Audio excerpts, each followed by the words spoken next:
Albert Einstein ने कहा था, जो अपनी सोच नहीं बदल सकते वे कुछ नहीं बदल सकते।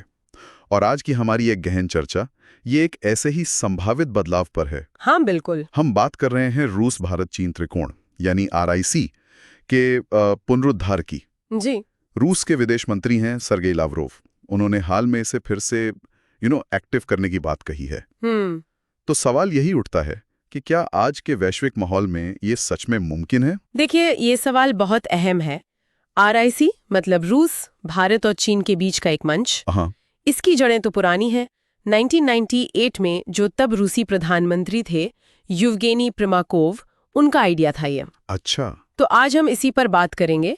एक विश्लेषण है, भारत रूस चीन त्रिकोण की संभावना, उसके मुख्य बिंदु देखेंगे ताकि समझ सकें कि इसकी जमीन पर उतरने की कितनी गुंजाइश है आज। बिल्कुल समझने की कोशिश करेंगे। तो लावरोव ने ये बात कही 29 मई को पर्म में एक कॉन्फ्रेंस थी। साफ कहा कि रूस चाहता है RIC जल्द से जल्द फिर शुरू हो। और यहाँ ये याद रखना जरूरी है कि आखिरी जो मंत्री स्तरीय बैठक हुई थी, हाँ, वो नवंबर 2021 में हुई थी। भारत ने अध्यक्षता की थी वीडियो कॉन्फ्रेंस से। जी हाँ। मतलब कई जगह कहा गया कि 2020 के गलवान संघर्ष के बाद ये ठप हो गया। ऐसा नहीं था। नहीं, वो पूरी तरह ठप नहीं हुआ था, ये सही है। और उस 2021 वाली बैठक में एजेंडा भी काफी फैला हुआ था। कोविड, मल्टीलैटरल रिफॉर्म, आतंकवाद, क्लाइमेट चेंज, काफी कुछ। लेकिन सबसे गौर करने वाली बात ये थी कि जो जॉइंट स्टेटमेंट आया, हाँ, उसमें भारत चीन सीमा विवाद पर मतलब पूरी तरह से चुप्पी थी। अच्छा, ये महत्वपूर्ण है। जी। और उसके बाद अध्यक्षता चीन के पास चली गई, लेकिन तब से कोई खास हलचल हुई नहीं है। ये भी दिलचस्प है कि IIC का आइडिया हमेशा से मतलब ज्यादातर रूस की तरफ से ही आया है। हाँ, ये बात तो है। प्रिमाकोव ने शुरू किया, फिर पुतिन ने 2000 के बाद इसे आगे बढ़ाया।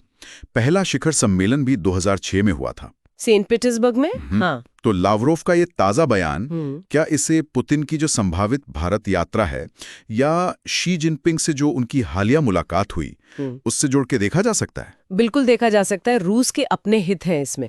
देखिए, पहला तो है भू राजनीतिक संतुलन साधना।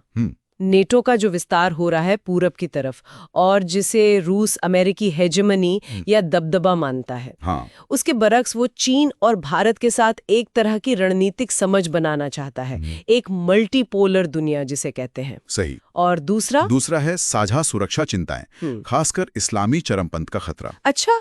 भारत के लिए कश्मीर पाकिस्तान वाला एंगल, रूस के लिए सेंट्रल एशिया और चीन के लिए शिनजियांग। हाँ, ये कॉमन थ्रेड तो है। इन दो के अलावा क्या हथियारों का व्यापार भी कोई भूमिका निभाता है? बिल्कुल, वो बहुत अहम पहलू है। भारत और चीन दोनों ही रूसी हथियारों के बड़े खरीदार हैं। हाँ। तो रूस के लिए ये बैलेंसिंग एक्ट जरूरी है। भारत यकीनन नहीं चाहेगा कि जो एडवांस टेक्नोलॉजी उसे मिल रही है वही चीन को भी मिले, क्योंकि वो पाकिस्तान तक पहुंच सकती है। एग्जैक्टली। तो RIC को पुश करना शायद रूस की तरफ से भारत की इन चिंताओं को एड्रेस करने की, या दिल्ली बीजिंग के बीच थोड़ा संदेह कम करने की कोशिश हो। लेकिन क्या ये कोशिशें सफल हो सकती हैं? मतलब पूर्व विदेश सचिव कमल सिब्बल जैसे लोग तो इस पर शक जाहिर करते हैं। हाँ, और शक के कारण भी वाजिब है। चुनौतियां बहुत हैं।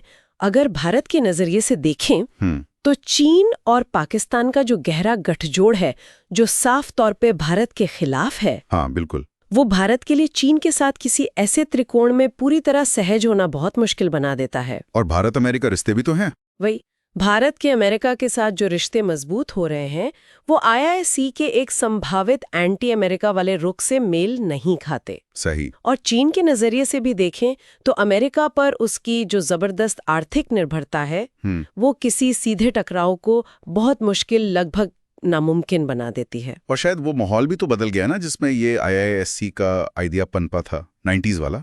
आपने बिल्कुल सही पॉइंट पकड़ा।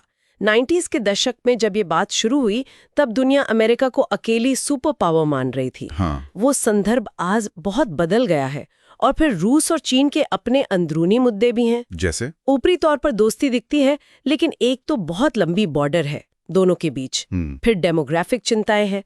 रूस को डर रहता है साइबेरिया में चीनी आबादी बढ़ने का।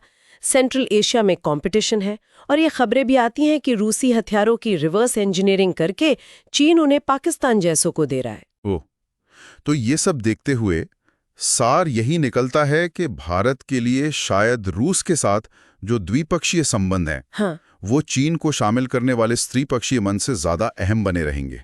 लगता तो यही है। मतलब मौजूदा हालात तो यही इशारा करते हैं। रूस भले ही आरआईसी को फिर से एक्टिव करना चाहे और उसके अपने कारण भी हैं, ऐतिहासिक, सामरिक, लेकिन जमीनी हकीकत जो भू राजनीतिक चुनौतियां हैं, चीन पाकिस्तान वाला एंगल, भारत अमेरिका संबंध, वो इसकी कामयाबी पर बड़े सवाल खड़े करती हैं। तो फिर आज की इस चर्चा से हमारे सुनने वालों के लिए, खासकर जो यूपीएससी की तैयारी कर रहे हैं, ये टॉपिक मेंस और प्रीलिम्स दोनों के लिए अहम हो सकता है। हाँ। और जो सामान्य जानकारी में रुचि रखते हैं जी, उनके लिए सोचने का एक सवाल छोड़ जाते हैं। हाँ। कि ये जो द्विपक्षीय तनाव हैं, जैसे भारत चीन, और जो ये गठजोड़ बन बिगड़ रहे हैं रूस चीन भारत अमेरिका, इनके बीच क्या आरआईसी जैसा एक रणनीतिक त्रिकोण वाकई राष्ट्रीय हितों और पुरानी कड़वाहटों से ऊपर उठ पाएगा, या ये बस एक सीमित असर वाला मंच ही बना रहेगा? ये सोचने वाली बात है। बिल्कुल। और इस विश्लेषण पर आपकी क्या राय है वो जरूर बताइएगा। कोई और सवाल हो तो नीचे कमेंट्स में पूछिए। और हाँ, अगर आपको ये गहन चर्चा पसंद आई, जानकारी मिली, तो इसे लाइक जरूर करें और हमारे चैनल को सब्सक्राइब करना ना भूलें। मिलते हैं अगली बार। बिल्कुल, अगली बार फिर मिलेंगे, एक और विषय की गहराई में उतरेंगे। नमस्कार। नमस्कार।